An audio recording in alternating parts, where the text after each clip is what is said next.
a las personas en una relación creciente con Jesucristo. Nos encantaría que tú y tu familia hicieran comunidad con nosotros, porque juntos crecemos mejor.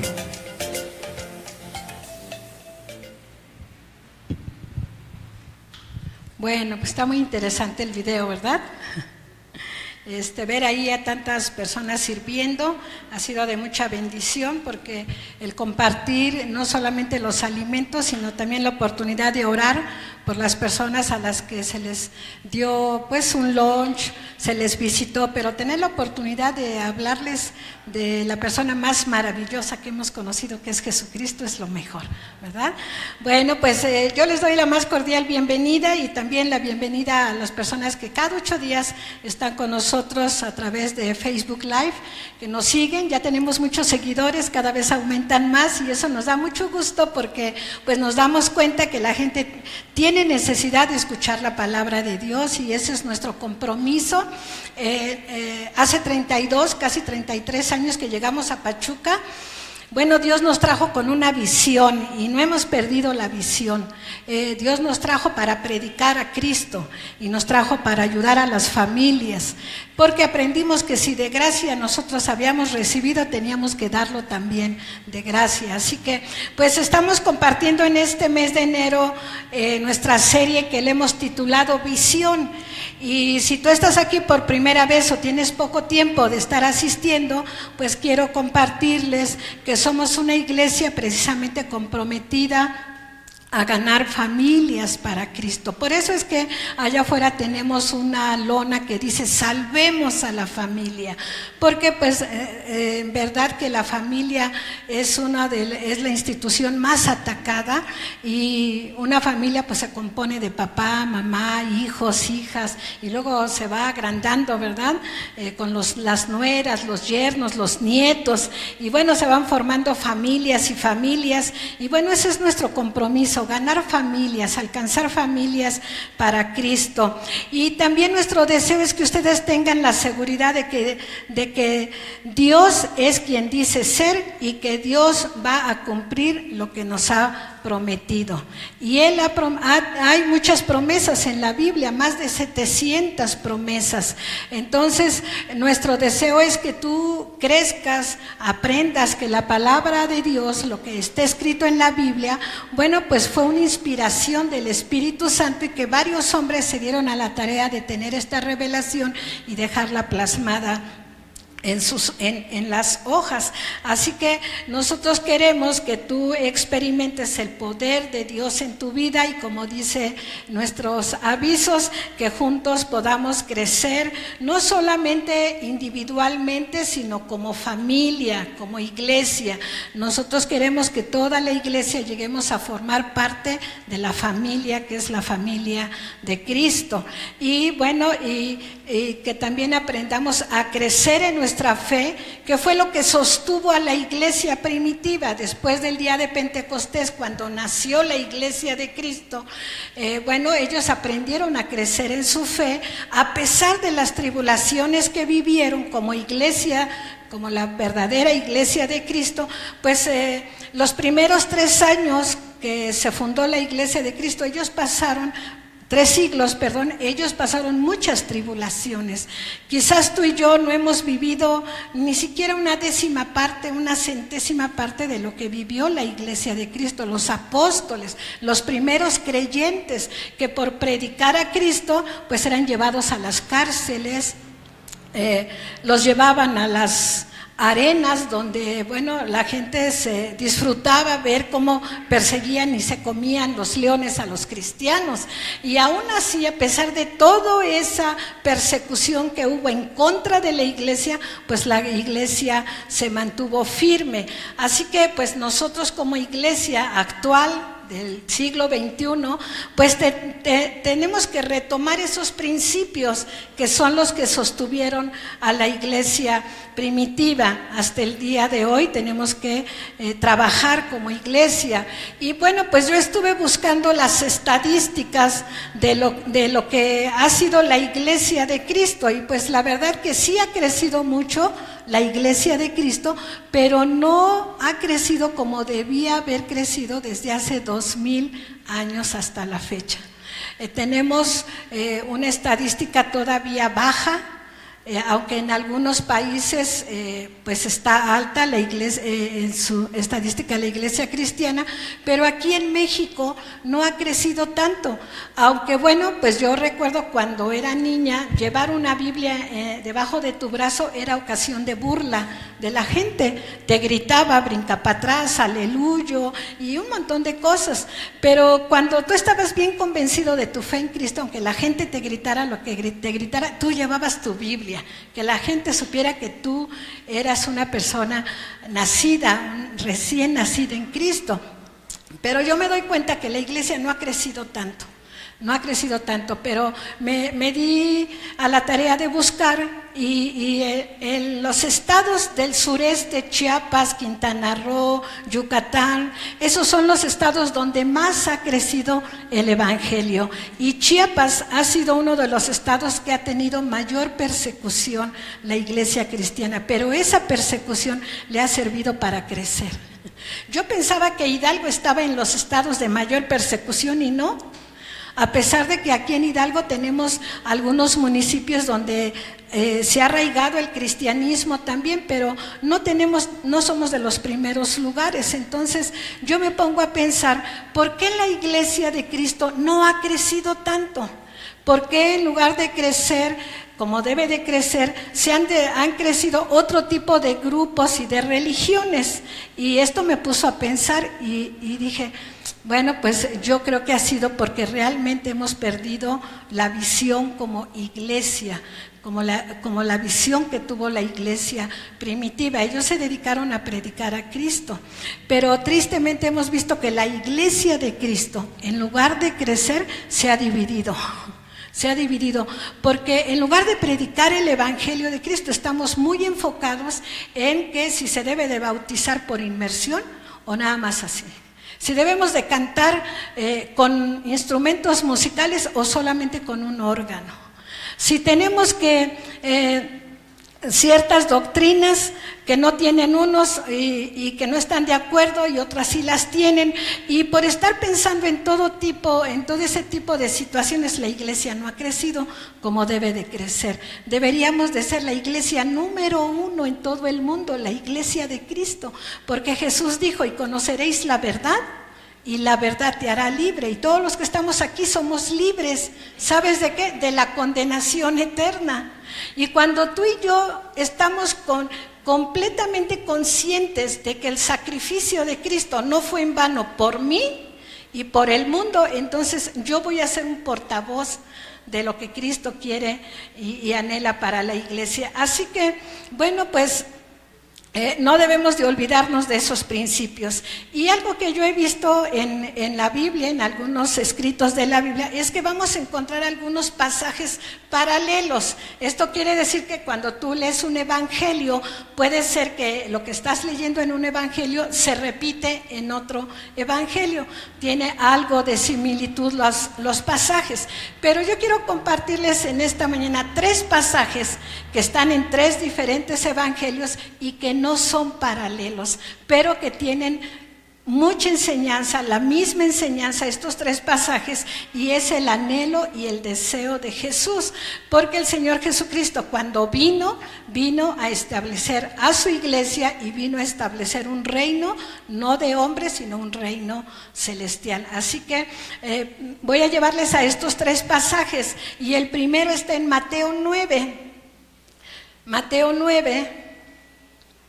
versículos 35 al 38, todavía no lo vamos a leer, pero quiero decirte que Mateo describe algunos sucesos de Jesús, y Mateo, bueno, fue uno de los discípulos de Cristo. Cuando Jesús comenzó a formar a sus 12 discípulos, a llamarlos, puso su mirada en Mateo. Mateo era un publicano. Mateo recaudaba los impuestos del pueblo romano y del pueblo judío, y cuando Jesús lo vio, lo llamó y le dijo, Mateo, sígueme. E inmediatamente dice ahí en el relato que dejando todo, dejando los tributos, dejando el dinero, siguió a Jesús. ¿Por qué lo siguió? Porque le impactó. Yo creo que Mateo nunca había visto un rostro como el de Jesús, que expresaba amor, que expresaba compasión, que podía ver en la presencia de Jesús algo que no podías ver en ningún otro hombre. Por eso es que le impactó tanto que Mateo dejó todo por seguir a Jesús. Entonces se dio a la tarea Mateo de recopilar sucesos y experiencias que Jesús vivió. Y antes de llegar al capítulo 9, tú puedes leer que Mateo describe pues muchos acontecimientos de sanidad, de milagros y también de liberaciones, describe algunas liberaciones. También Mateo describe el muy conocido Sermón del Monte, que tú puedes leer en los capítulos 5, 6 y 7, que tienen una gran enseñanza para todos nosotros. Y algo que hace Mateo precisamente es plasmar estas palabras que Jesús les dice a sus discípulos, y lo hace porque precisamente mientras Jesús está predicando, mientras Jesús está sanando, mientras Jesús está liberando, hay hombres que no están de acuerdo con lo que Jesús está haciendo, y esos son los fariseos, los saduceos y los escribas. Ellos solamente estaban viendo qué hacía Jesús, porque Jesús era una amenaza para su religión, Jesús era una amenaza para sus costumbres judías. Y cuando llega a Jesús y comienza a predicar y a decir el reino de los cielos se ha venido a establecer, y cuando él comenzó a hacer milagros, lo que no sucedía en el Antiguo Testamento, y la gente comenzó a ser sanada y a restaurada y a tener una esperanza de vida, lo que no hizo el judaísmo por tantos años, Jesús lo comenzó a hacer en unos cuantos días que comenzó su ministerio. Así que la iglesia judía comenzó a preocuparse por lo que Jesús hacía. Pero él no estaba preocupado de los fariseos, él no estaba preocupado por los escribas ni por los sacerdotes. Jesús estaba preocupado por la gente. Por eso, cuando Jesús viene y comienza a ver la necesidad de la gente, comienza no solamente a sanar, no solamente a liberar, sino a darles unas palabras de esperanza. Y entonces en Mateo 9, de los versículos 35 al 38, dice aquí en el Evangelio escrito por Mateo, dice: recorría Jesús todas las ciudades y aldeas, enseñando en las sinagogas de ellos, o sea de los judíos, y predicando el evangelio del reino, y sanando toda enfermedad y toda dolencia del pueblo.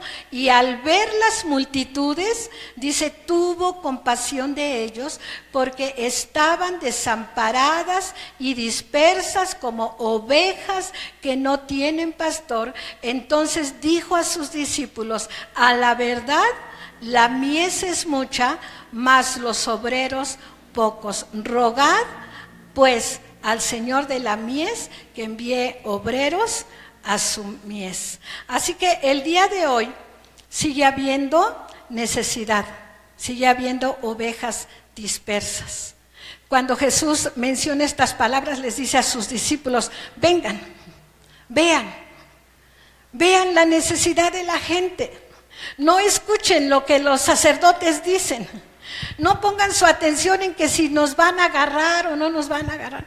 No pongan atención en esto, porque los fariseos y los sacerdotes solamente se dedicaban a criticar y a decir: ¿ya viste? No se lavó las manos y ya va a comer.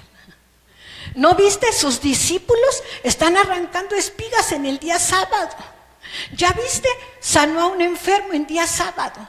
O sea, su mirada estaba en su religión, en su religiosidad, pero no estaban viendo lo que Jesús estaba haciendo. Por eso Jesús dice: al ver a las multitudes, fíjate, una multitud, quiere decir que eran más de 100, más de 200, más de 300, era una multitud, y dice: al ver a las multitudes, tuvo compasión de ellas. Tú estás aquí porque Jesús ha tenido compasión de ti. Por eso estamos aquí, porque Él ha tenido compasión de nosotros. Y por eso les dijo a sus discípulos: vengan, vean la necesidad de la gente, vean por todo lo que están pasando. Y todos estos judíos, todos estos sacerdotes, todos estos fariseos no han podido hacer nada por ellos.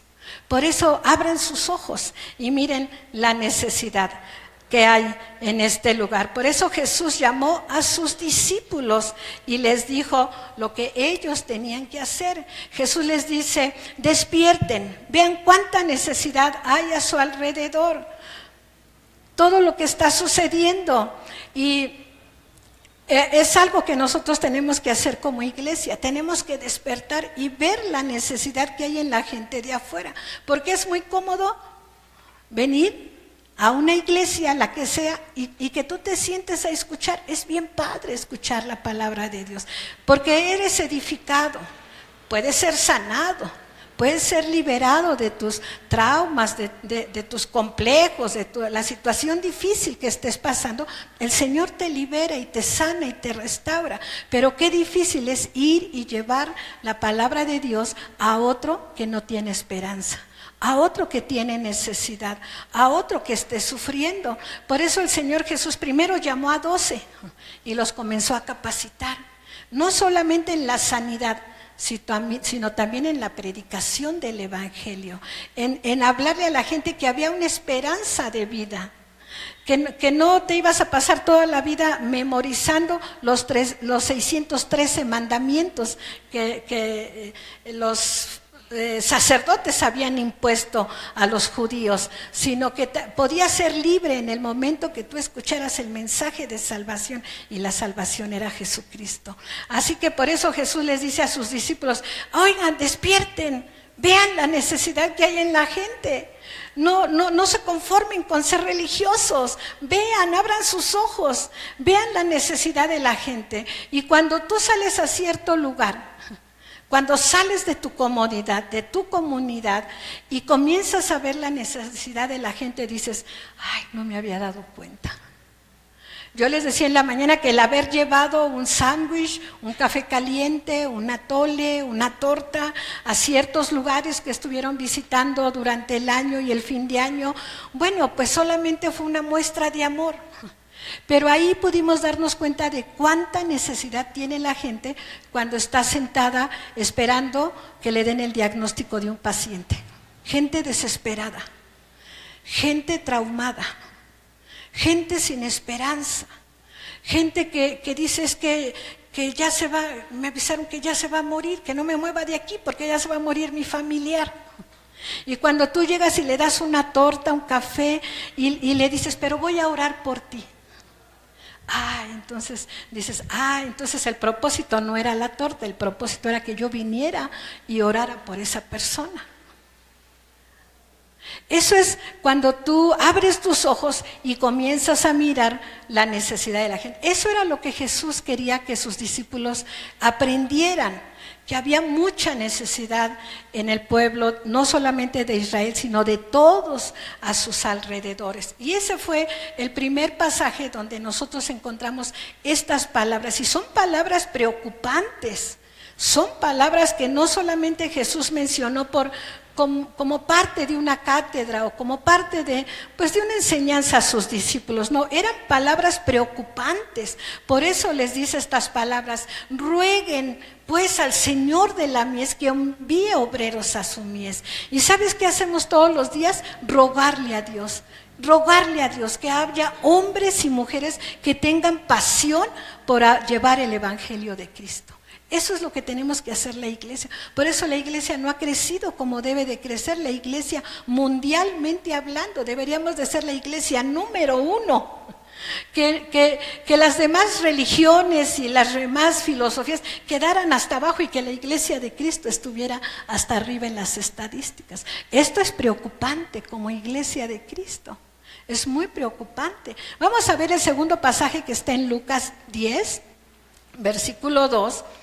Y Lucas no fue discípulo de Cristo. A veces creemos que Mateo, Marcos, Lucas y Juan pues son evangelios y que fueron discípulos. No, Lucas no fue discípulo de Jesús, era médico, era un hombre muy culto, pues que se juntó mucho con Pablo, posiblemente fue discípulo de Pablo, seguidor de Pablo, y Lucas se dio a la tarea también de recopilar eventos muy especiales del ministerio del Señor Jesús. Y Lucas, pues no solamente describe milagros, no solamente describe liberaciones, sino describe situaciones muy importantes de la vida de Jesús. Por ejemplo, en Lucas tú encuentras la genealogía de Jesús, el nacimiento muy detallado de Jesús, pero también encontramos un pasaje muy importante en Lucas 4, antes de leer el versículo 9, encontramos un pasaje muy interesante que Lucas menciona y que no mencionan los demás evangelios. Y este pasaje es cuando Jesús dice que llega al templo, abre, le dan el rollo del profeta Isaías, lo abre y dice que comienza a leer. Y dice estas palabras: el Espíritu del Señor está sobre mí, por cuanto me ha ungido para dar buenas nuevas a los pobres.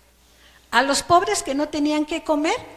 No, a los pobres de espíritu, los que no tenían esperanza, los que se levantaban todos los días y decían, otra vez lo mismo, no hay esperanza, no puedo dar.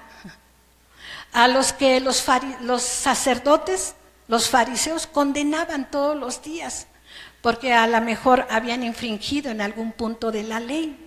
Esos eran los pobres de espíritu, y por eso Jesús dice en este pasaje: por cuanto me ha ungido para dar buenas nuevas a los pobres, me ha enviado a sanar a los quebrantados de corazón, a pregonar libertad a los cautivos y vista a los ciegos, y a poner en libertad a los oprimidos. Y el 19 dice: a predicar el año agradable del Señor. El año agradable del Señor se había cumplido en el momento que Jesús nació. Y en el momento que Él comenzó su ministerio, comenzó un tiempo de esperanza, no solamente para el pueblo de Israel, sino para toda la gente. Porque dice en Juan 3:16 que Él vino a todos aquellos que le recibimos. Así que Él trajo una esperanza de vida. Por eso Lucas menciona este pasaje, y por eso Lucas menciona también este otro pasaje en Lucas 10. Dice la Biblia que después de que Jesús nombró a 12, le comenzaron a seguir, los estaba discipulando, los estaba entrenando para llevar el evangelio. Comenzó la gente, hombres quizás, a lo mejor mujeres, a seguirle. Y entonces Lucas menciona esto, y nuestra Biblia tiene ahí un anuncio que dice la misión de los 70. Porque no solamente los discípulos estaban siendo entrenados, había gente que se quería convertir en seguidor de Cristo, porque quizás fueron de los que fueron sanados, fueron restaurados, fueron liberados, a lo mejor les impactó la vida de Jesús, y entonces ellos se dieron cuenta que lo que Jesús hacía, también ellos lo podían hacer, y también ellos comenzaron a echar fuera demonios, a poner sus manos sobre los enfermos. Y entonces Juan, que es el discípulo amado, viene y le dice: Señor, ¿qué crees? Nos dimos cuenta que también por allá hay otros hombres que en tu nombre echan fuera demonios. Y yo creo que Juan pensó que Jesús le iba a decir: a ver, tráiganmelos para acá. ¿Quién les dio autoridad? A ver, tráiganmelos para acá. ¿Pertenece a los 12? No, Señor. Bueno, ahorita los vamos a descomulgar. No, ¿sabes qué dijo Jesús? Dijo: déjenlos. El que no es contra nosotros, con nosotros es. Porque no basta 12 hombres para llenar el mundo del evangelio. El Señor necesita que toda la iglesia se levante a predicar el verdadero evangelio, que es Cristo.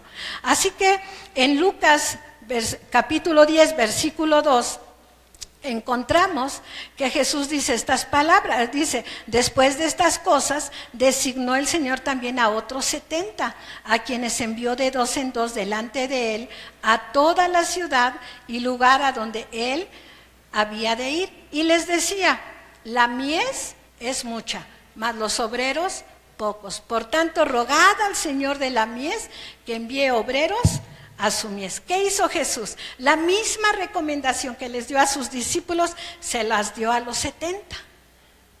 O sea que puso a orar a los discípulos, pero también puso a orar a los 70 y les dijo, no es suficiente con 12, no es suficiente con 70, no es suficiente con 82.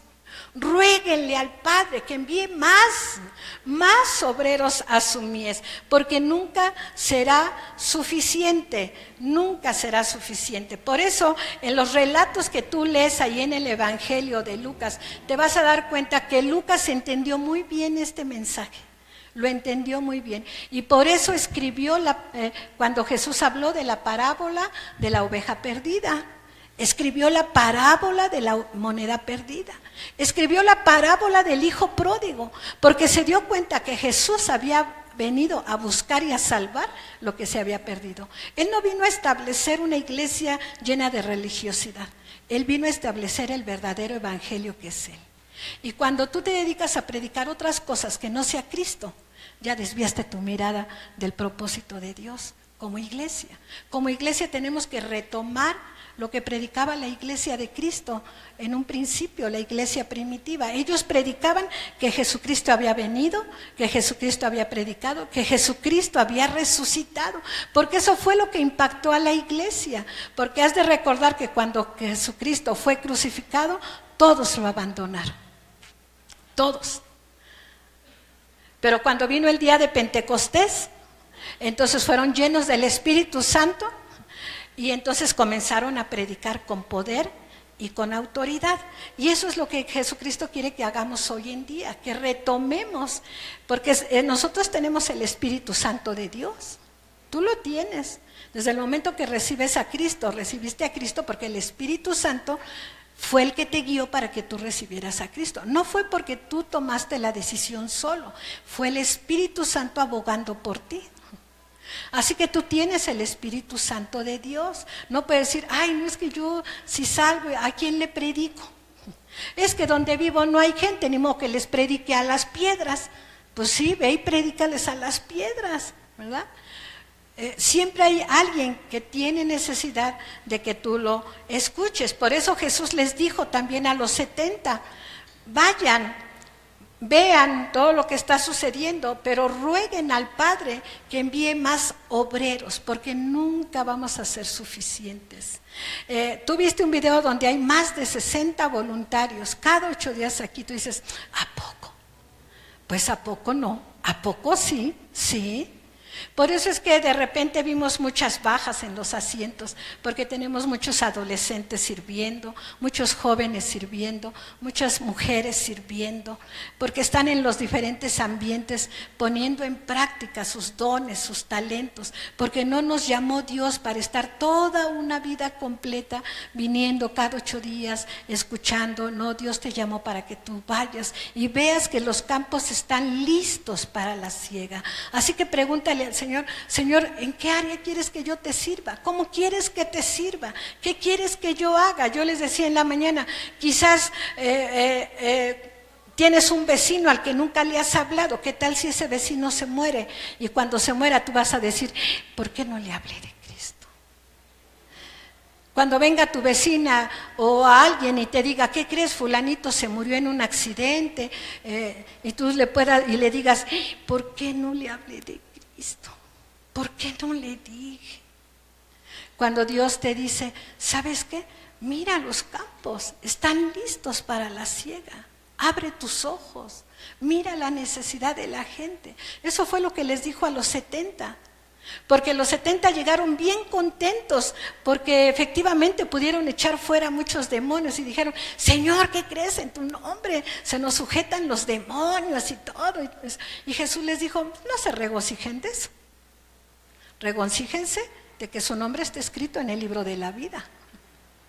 Porque qué tal que Dios nos llamó a ser específicamente 3 cosas.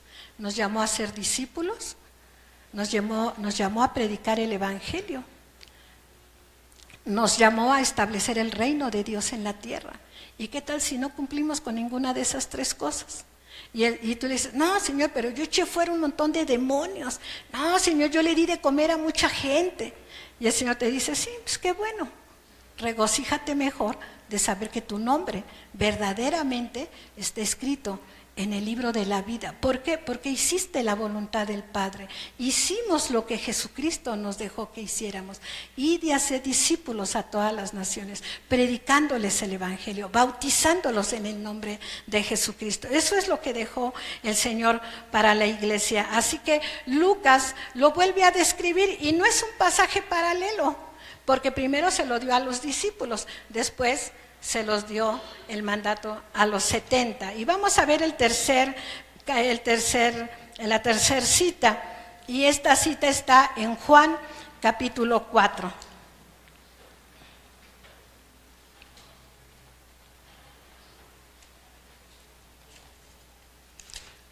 Juan capítulo 4, y este pasaje pues lo escribe Juan. Y Juan sí fue uno de los discípulos de Jesús, inclusive decimos que fue el discípulo amado, el más joven, el que se reclinó en el costado del Señor en la última cena, ¿verdad? Entonces Jesús amaba mucho a Juan también, y Juan describe también en el Evangelio varios puntos muy importantes. Uno de ellos, que no está tampoco en los otros evangelios, es lo que dice Juan 1:12.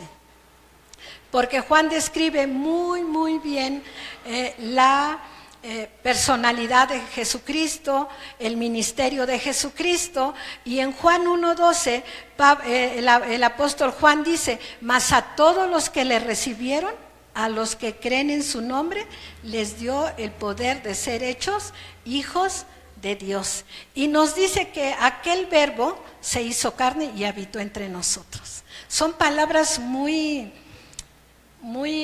especiales cuando nos damos cuenta que el Hijo de Dios se tuvo que hacer carne para poder y venir y reconciliar nuevamente al hombre con Dios. Ese fue el ministerio de Cristo. Él nunca cambió su visión, Él nunca cambió su objetivo de haber venido a la tierra, porque pues a lo mejor si Él hubiera sido realmente un hombre, a lo mejor le hubiera gustado estar en el mundo. Hay películas donde de ángeles, donde a veces en la trama los ángeles vienen a la tierra y hasta se enamoran y se quedan, ya no quieren regresar al cielo. Jesús no, Jesús vino con un propósito, Jesús vino a buscar y a salvar lo que se había perdido. Así que en este relato de Juan describe 2 historias muy interesantes. Una es la de Nicodemo. Nicodemo era un fariseo y Nicodemo fue impactado por el mensaje de Jesús, pero algo que hizo Nicodemo fue a buscar a Jesús para poderle compartir sus inquietudes. Pero algo que me llama la atención es que Nicodemo fue de noche, no fue de día. Dice que cuando era de noche, Nicodemo fue a buscar a Jesús. ¿Por qué? Porque no quería que los otros escribas, los fariseos, sus contemporáneos, se dieran cuenta que él estaba yendo a buscar a Jesús. Y aunque fuera de noche, Jesús no le dijo, vienes a buscarme de noche porque no quieres que los demás te vean, ¿verdad? No, Jesús tenía una respuesta para todo aquel que le buscaba y la sigue teniendo. Si tú buscas a Jesús con todo su corazón, Él siempre va a tener una respuesta para ti. Y por eso Jesús le dice a Nicodemo, es necesario que tú nazcas de nuevo. O sea, es necesario que tú tengas una nueva esperanza de vida. Es necesario que tú entiendas el mensaje por el cual yo estoy aquí. Y otro de los mensajes que escribe Juan es el de la mujer samaritana. Y es donde están plasmadas precisamente estas palabras nuevamente. Dice la Biblia que a Jesús le era necesario pasar por Samaria. Le era necesario estar en Samaria. ¿Para qué? ¿Para descansar? ¿Para tomar agua de un pozo? No, era necesario que él pasara por ahí porque él sabía que había una mujer que tenía mucha necesidad de él. Y esa mujer había tenido 5 maridos. Cuando llega con Jesús, se presentan prácticamente en la conversación y Jesús le dice, ve y llama a tu marido. Y ella le dice, no tengo marido. Y Jesús le dice, bien has dicho, no tienes marido, porque aún 5 maridos has tenido y con el que vives no es tu marido. Imagínate cómo se quedó esa mujer.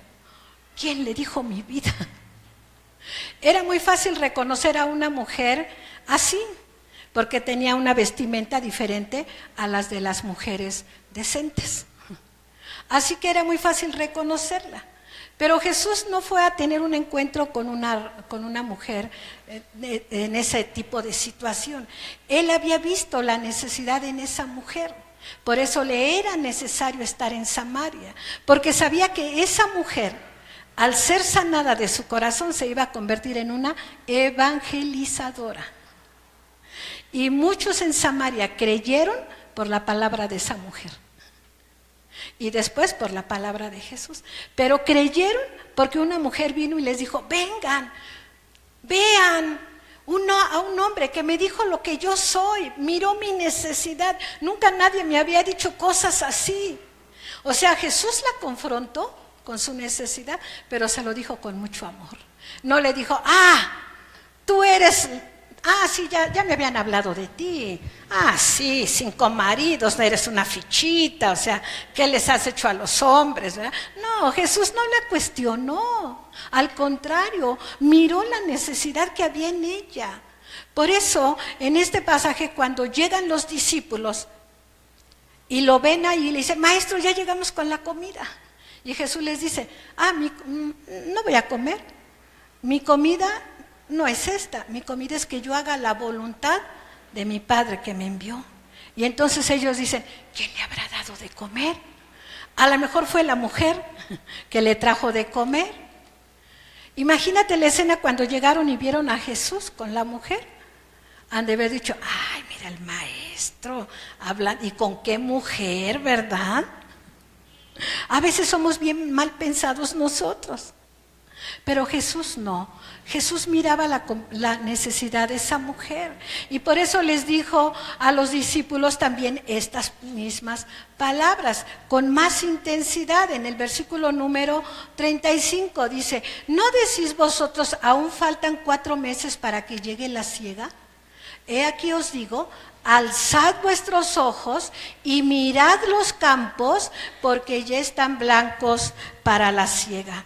Así que Jesús vio la necesidad de la gente y le dijo a sus discípulos, casi les dijo, no piensen mal, al contrario, miren la necesidad de la gente. Yo estoy aquí porque yo había visto la necesidad de esta mujer.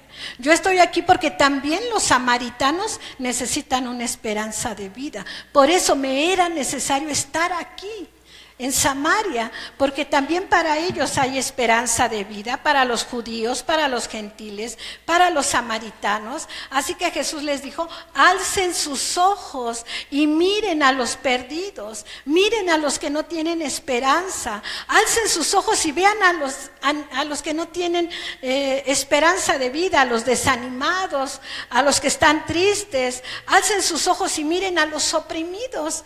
Miren a los pecadores, eso es lo que Jesús les estaba diciendo. Y todos nosotros como iglesia estamos incluidos en este pasaje. Todos como iglesia estamos incluidos. Y Jesús nos dice, alza tus ojos y mira la necesidad que hay allá afuera. No te conformes con estar aquí cada 8 días. Y venir y recibir y cantar y gozarte. No, alza tus ojos y mira la necesidad que hay allá afuera. Somos pocos, siempre hemos sido pocos en la iglesia de Cristo los que estamos comprometidos para servir. Casi es una ley, la ley del Pareto del 80 y el 20, donde solamente el 20% sirve y da. Es una ley. Y en la iglesia deberíamos de romper con esa ley, deberíamos de ser el 80% sirviendo y dando y el 20% recibiendo. Pero lo hemos hecho ley. Así que por eso Jesús les dice a sus discípulos, miren, oigan, vean cuánta necesidad hay de que nosotros llevemos el Evangelio. Y eso es lo que Jesucristo vino a predicar y a enseñar. Y no son pasajes paralelos que tú digas, ay, se repitió el mismo. No, es que Jesús veía la necesidad en la gente.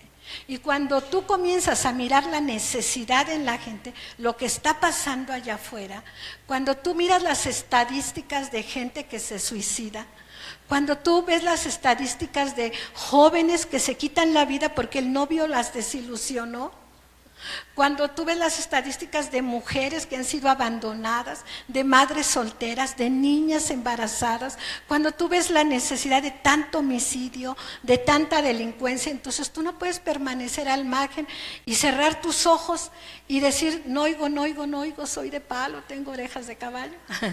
No, al contrario, abrir tus ojos y decir, Señor, yo voy a ir a donde me necesite. Yo voy a predicar a donde tú me digas. Señor, yo voy a abrir mi grupo de vida. Señor, yo voy a ir al grupo de vida.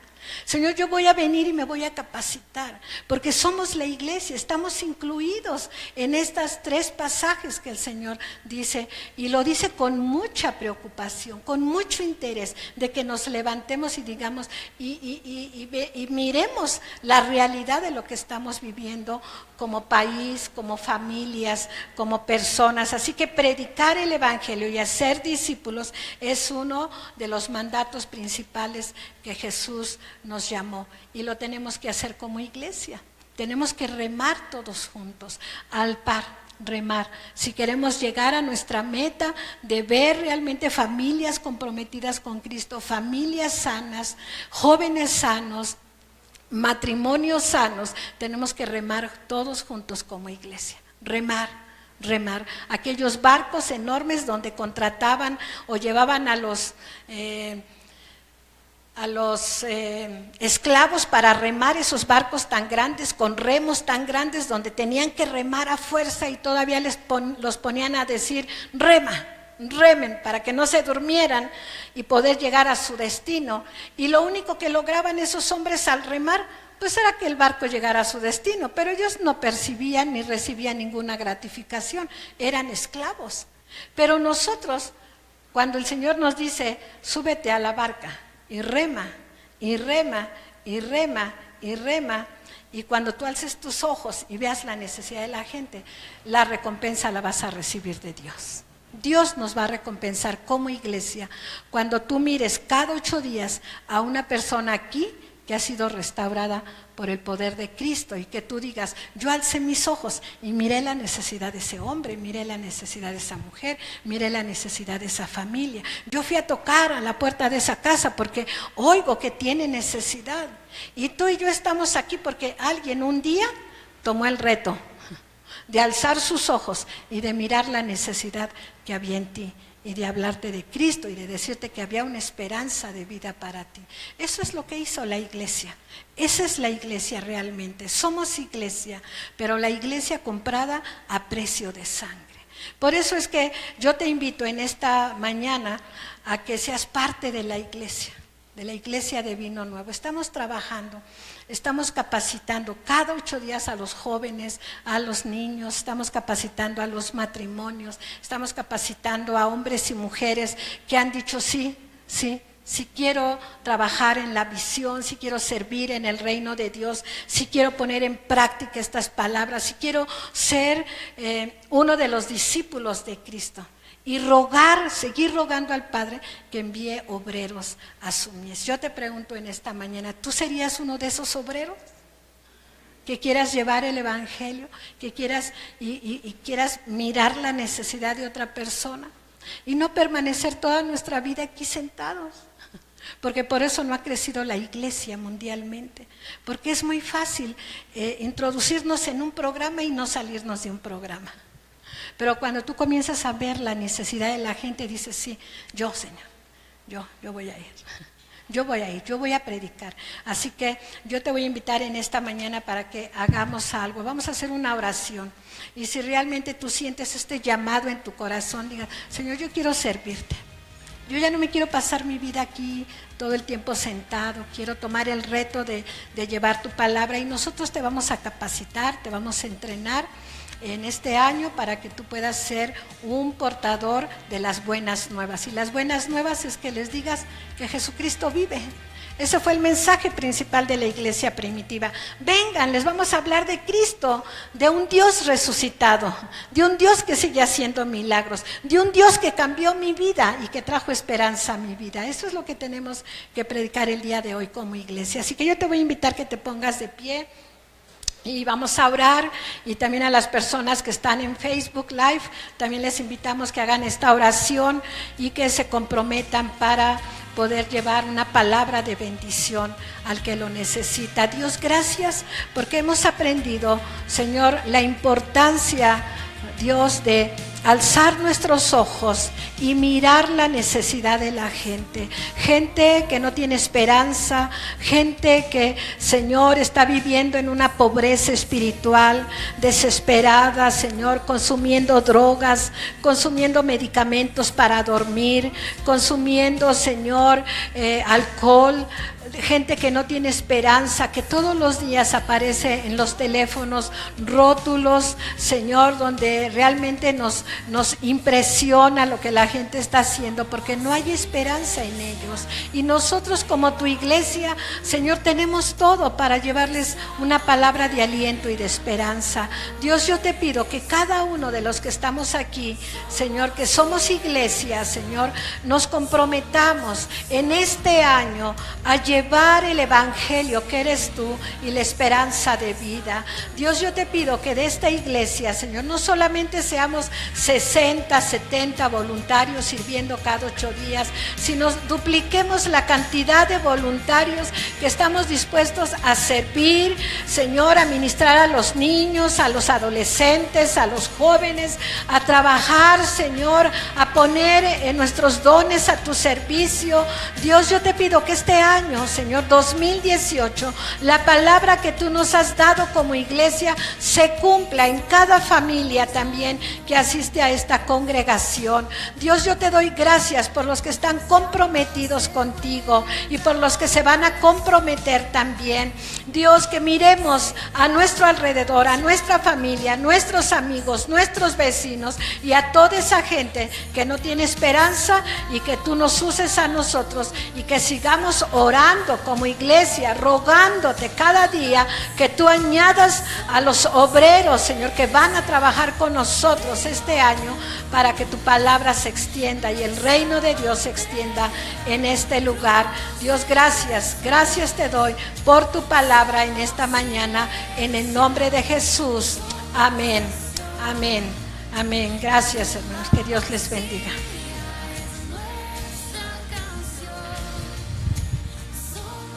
Damos un aplauso al Señor por la vida de Melita. Amén.